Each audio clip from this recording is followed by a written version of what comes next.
Dollar کا stock کم ترین سطح پر۔ State bank of Pakistan کے زر مبادلہ کے ذخائر 30 دسمبر 2022 کو ختم ہونے والے ہفتے کے دوران 5.576 ارب ڈالر کے ساتھ 8 سال کی کم ترین سطح پر پہنچ گئے ہیں۔ اسٹیٹ بینک کے ذخائر میں تیزی سے کمی کے باوجود وزیر خزانہ اسحاق ڈار دوست ملکوں سے متوقع مالی مدد کے وعدے کی بنیاد پر صورتحال کی بحالی کے لیے اب بھی پر امید ہیں، لیکن ابھی تک اس سلسلے میں کوئی پیش رفت نہیں ہوئی۔ 2023 کے آخری ہفتے کے دوران اسٹیٹ بینک کے زر مبادلہ کے ذخائر میں برونی قرضوں کی ادائیگی کے 24 کروڑ 50 لاکھ ڈالرز کا اخراج دیکھا گیا۔ غیر ملکی قرضوں کا حصول مسلم لیگ نون کی زیر قیادت اتحادی حکومت کے لیے سب سے پریشان کن مسئلہ ہے، جس کو ڈیفالٹ کے سنگین خطرے کا سامنا ہے، کیونکہ اگلی قسط لینے کے لیے IMF سے بات چیت دوبارہ شروع کرنے کی کوشش بے نتیجہ رہی ہے۔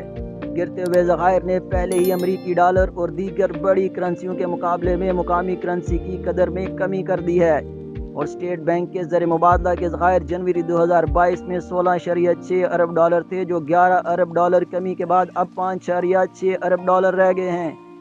اس بڑے پیمانے پر زر مبادلہ کے ذخائر کی کمی نے حکومت کے لیے دوست ممالک سے قرض لیے بغیر غیر ملکی قرضوں کی ادائیگی کی کوئی گنجائش نہیں چھوڑی۔ اسٹیٹ بینک کی ریزرو ہولڈنگ صرف 3 ہفتوں کی درآمدات کے لیے ہیں۔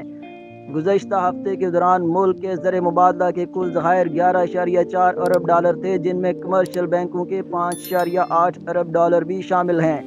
یہ صورتحال تشویشناک ہے، کیونکہ غیر ملکی بینک لیٹر آف کریڈٹ کھولنے کے لیے بھاری رقم وصول کر رہے ہیں، جبکہ ڈالر کی شدید قلت کے باعث اسٹیٹ بینک کی جانب سے مقامی بینکوں پر پابندیاں عائد ہیں۔